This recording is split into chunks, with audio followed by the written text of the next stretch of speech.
SPO பற்றி தான் நம்ம பார்க்குறோம். ஸோ வாங்க வீடியோக்குள்ளே போகலாம். எஸ்பிஓ ஜாப் வந்து ஃப்ரீயாக கொடுக்குறேன்னு சொல்லியிருக்காங்க. அனௌன்ஸ்மெண்ட் பண்ணியிருக்காங்க. இப்போ 2-3 டேஸ் ஆச்சு பொங்கல் செலிப்ரேஷன்னால என்னால் வீடியோ போட முடியல. ஸோ எல்லோரும் அதை பற்றி ட்ரை பண்ணியிருக்கேன். ஸோ இந்த வீடியோ பிடிச்சிருந்தா லைக் பண்ணுங்கள், ஷேர் பண்ணுங்கள், மறக்காமல் சப்ஸ்கிரைப் பண்ணிக்கோங்க. புதுசாக ஜாயின் பண்ணுறவங்க ஃப்ரீயாக ஜாயின் பண்ண விருப்பப்படுறவங்க என்னை காண்டாக்ட் பண்ணுங்கள், சரிங்களா? எல்லா கைடும் உங்களுக்கு என்னென்ன டவுட்ஸோ எல்லாமே கிளியர் பண்ணி கொடுத்துருவேன். ஸோ விருப்பப்படுறவங்க ஜாயின் பண்ணிக்கோங்க. வாட்ஸ்அப் குரூப் இருக்குது. ஸோ நீங்கள் காண்டாக்ட் பண்ணுங்கள், சரிங்களா? இப்போ சார் வந்து வாய்ஸ் போட்டிருக்காரு.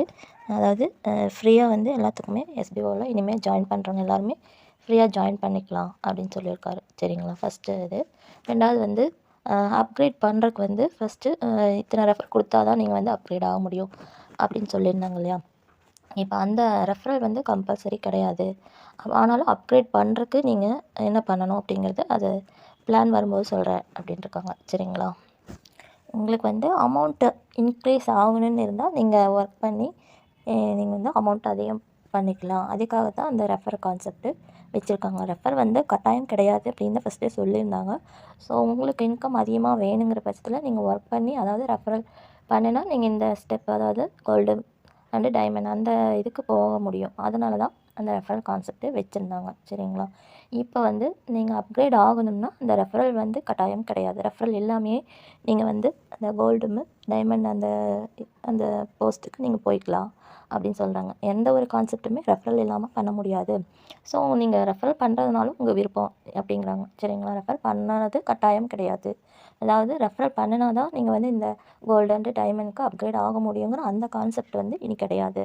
அப்போ நீங்கள் என்ன அப்கிரேட் ஆகணுன்னா நீங்கள் என்ன பண்ணணும் அப்படிங்கிறாங்க, சரிங்களா? அது வந்து சொல்கிறேன்னு சொல்லியிருக்காங்க. இந்த டீம் லீடருக்கு வந்து 30 பேர் கொடுத்தா தான் நீங்கள் டீம் லீடர் ஆக முடியும். அந்த மாதிரி அந்த கமாண்டர்ஸ் இந்த போஸ்டெல்லாம் நீங்கள் அடையணும்னா நீங்கள் இத்தனை ரெஃபரல் கொடுக்கணும்னு சொல்லி கட்டாயமாக வச்சுருந்தாங்க, சரிங்களா? இப்போ அந்த ரெஃபரல் பேசிக் கான்செப்டே இல்லை அப்படின்னு சொல்கிறாங்க, சரிங்களா? அதாவது நீங்கள் அப்கிரேட் ஆகணுன்னா நீங்கள் ரெஃபரல் பண்ணாமே நீங்கள் அப்கிரேட் ஆகிக்கலாம். ஆனால் நீங்கள் ரெஃபர் பண்ணுறது உங்கள் விருப்பம் அப்படின்னு சொல்லியிருக்காங்க, சரிங்களா? அதில் ஃப்ரீ ஜாயினிங் வந்து கொண்டு வரதுனால, சரிங்களா, நீங்கள் வந்து அப்கிரேட் பண்ணும்போது கண்டிப்பாக அதுக்கு ஏதாவது டார்கெட் வச்சுருப்பாங்க, சரிங்களா? இந்த லெவல், அதாவது இந்த மாதிரி ஒர்க்கு நீங்கள் பண்ணினீங்கன்னா நீங்கள் அப்கிரேட் ஆகிக்கலாம், அந்த மாதிரி கொண்டு வரலாம், சரிங்களா? அதாவது நம்மளுக்கு வந்து இப்போ 6000 பேக்கேஜ்னால் நம்ம வந்து ப்ராஃபிட் வந்து அட்லீஸ்ட் ஒரு 12,000 அந்த மாதிரி எடுக்கணும் இல்லைங்களா? அந்த மாதிரி இருக்கணும். அண்டு உங்களுக்கு வந்து ஒர்க் வந்து ஈஸியாக இருக்கணும், எல்லாத்துக்கும் புரிகிற மாதிரி இருக்கணும், சரிங்களா?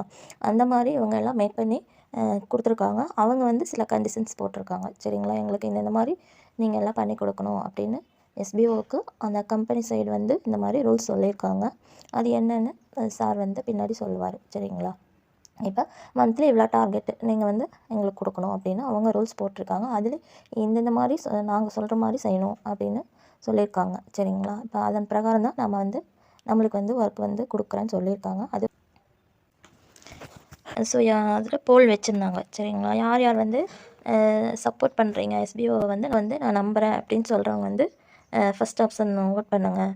எனக்கு ரீஃபண்ட் வேணும், நான் எஸ்பிஓ நம்பலை அப்படின்னு சொல்கிறவங்க வந்து செகண்ட் ஆப்ஷன் போல் பண்ணுங்கள் அப்படின்னு சொல்லியிருந்தாங்க. அதுலேயும் வந்து எல்லாம் 97% வந்து ஓட் பண்ணியிருக்காங்க, சரிங்களா? நான் வந்து எல்லாருமே சப்போர்ட் பண்ணுறேன்னு. ஒரு 20% அந்த மாதிரி இருந்தால் தான் எடுத்துக்குவேன்னு சொல்லியிருந்தாங்க, சரிங்களா? அதான் இருக்குன்னு சொல்லி எல்லாம் ஓட் பண்ணியிருக்கீங்க. ஸோ எஸ்பிஓ ஒவ்வொரு டைமும் இதே மாதிரி தான் பிரேக் விட்டு அந்த இதில் நிறைய பேர் கான்ஃபிடெண்ட்டாக தான் இருக்கீங்க, சரிங்களா? அதனால் யார் சப்போர்ட் பண்ணலன்னு சொல்கிற கேள்வி, சரிங்களா? நீங்கள் வந்து எஸ்பிஓவில் இருக்கிறவங்க கண்டிப்பாக நோட்டீஸ் போர்டிலேருந்து வாய்ஸ் கேளுங்க, சரிங்களா? கேட்டால் தான் அவர் என்ன சொல்கிறாரு அப்படின்னு உங்களுக்கு தெரியும். சப்போஸ் இது வந்து நாளைக்கு இதுவே கட்டாயமாக்கப்படலாம் அப்படின்னு சொல்லியிருக்காங்க, சரிங்களா? ஐ மீன் ஆப்லேயே இந்த மாதிரி கொண்டு வரலாம் அப்படின்னு சொல்லியிருக்காங்க, சரிங்களா? இந்த பிரேக் விட்டதை வந்து முக்கியமாக எதுக்காக விட்டோம் அப்படின்னு சொல்கிறாங்க. அதாவது கவர்மெண்ட் சைட்லேருந்து உங்கள் பேங்க்லேருந்து வர அமௌண்ட் வந்து ஸ்டாப் பண்ண சொல்லுங்கள். அதுதான் அவங்க மெயின் ரீசனாக சொல்லியிருந்தாங்க, சரிங்களா? அந்த ஒரு மெயில் வந்ததுனால தான் இந்த பிரேக்கே விட்டாங்க, சரிங்களா? இது வந்து பெருசாக கொண்டு போயிடக்கூடாது அப்படிங்கிறதுக்காக சங்கர் சார், அதாவது எஸ்பிஓவே வந்து ஸ்டாப் பண்ண சொல்லிட்டாங்க. சரிங்களா? அதாவது நியூ ஜாயினிங் கொடுக்குறக்கும் நம்ம பேமெண்ட் பண்ணி தான் பண்ணணும். அதே மாதிரி பேமெண்ட் கொடுக்கறனாலும் பேங்க்லேருந்து நம்மளுக்கு வந்து ட்ரான்சாக்ஷன் நடக்கணும். அதனால தான் அதே வந்து இந்த பேங்க்லேருந்து அமௌண்ட் போடுறது, அந்த பேமெண்ட் வர்றது, இந்த 2 ஸ்டாப் பண்ண சொன்னாங்க. சரிங்களா? மற்ற கம்பெனிஸ் மாதிரி இல்லாமல் நீங்கள் டிஃப்ரெண்ட்டாக ரெஃபரல் இல்லாத கான்செப்ட் கொண்டு வாங்க அப்படின்னு சொல்லியிருந்தாங்க. கவர்மெண்ட் சைட்லேருந்து நீங்கள் ரெஃபரல் இல்லாத கான்செப்ட், அதாவது நீங்கள் அப்கிரேட் ஆகணுன்னா ரெஃபரல் கம்பல்சரி வேணும். இத்தனை ரெஃபரல் வேணும்னு சொல்கிறீங்களா, அந்த கான்செப்ட் இல்லாமல் நீங்கள் கொண்டு வரணும். அது வந்து நீங்கள் ப்ரைவேட் லிமிட்டடாக மாற்றினீங்கன்னா உங்களுக்கு பெட்டராக இருக்கும் அப்படின்னு சொல்லியிருந்தாங்க. சரிங்களா?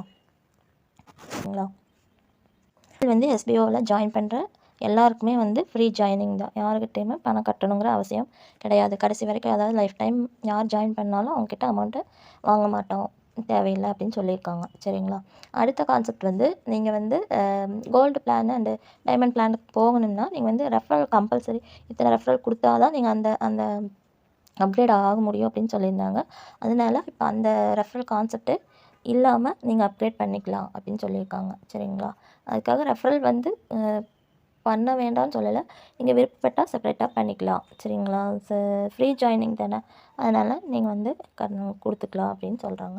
அதனால் லைஃப் டைம் வந்து இனிமேல் ஜாப்பில் பார்ட் டைம் ஜாப்பில் யாரும் பணம் கட்டணுங்கிற அவசியம் இல்லை. லைஃப் டைம் வரைக்கும் ஃப்ரீ ஜாயினிங் அப்படின்னு சொல்லியிருக்காங்க. அண்ட் ரெஃபரல் வந்து கம்பல்சரி கிடையாது. சரிங்களா? விருப்பப்பட்டால் உங்களுக்கு விருப்பம் இருந்துச்சுன்னா நீங்கள் பண்ணிக்கலாம் அப்படிங்கிறாங்க. அதுதான் சரி.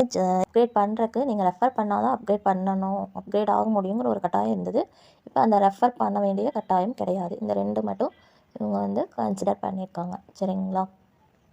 அப்போ நீங்கள் அப்கிரேட் ஆகிறக்கும் அதுக்கு ஏதாவது டார்கெட் வச்சுருப்பாங்க. நீங்கள் மாத வருமானம் உங்களுக்கு வந்து எக்ஸ்ட்ரா வருமானம் கிடைக்கணும், இல்லை உங்கள் ஃப்ரெண்ட்ஸ் ரிலேட்டிவ்ஸ்க்கு வந்து இந்த வாய்ப்பை நீங்கள் கொடுக்கணும் அப்படிங்கிற பட்சத்தில் நீங்கள் தனிப்பட்ட முறையில் நீங்கள் ரெஃபர் பண்ணிக்கலாம். அந்த ரெஃபர் பண்ணுறது மூலயமாவும் உங்களுக்கு அதிகமான வருமானம் வரும்னு சொல்கிறாங்க. சரிங்களா? ஸோ இவ்வளோ தான் ஃப்ரெண்ட்ஸ். இந்த 2 விஷயம் தான் மெயினாக சொல்கிறாங்க. ஃப்ரீ ஜாயினிங் கண்டிப்பாக இனிமேல் எஸ்பிஓவில் இருக்கும். ஸோ எனக்கு கீழே ஜாயின் பண்ண விருப்பம் இருக்கிறவங்க என்னை கான்டாக்ட் பண்ணுங்கள். சரிங்களா? வாட்ஸ்அப் குரூப்பு எல்லாமே இருக்குது. ஸோ இன்ட்ரெஸ்ட் இருக்கிறவங்க ஜாயின் பண்ணிக்கோங்க, கான்டாக்ட் பண்ணுங்கள். சரிங்களா? இந்த வீடியோ பிடிச்சிருந்தா லைக், ஷேர் பண்ணுங்கள், மறக்காமல் சப்ஸ்கிரைப் பண்ணிக்கோங்க. தேங்க்யூ ஃபார் வாட்சிங். Thank you all.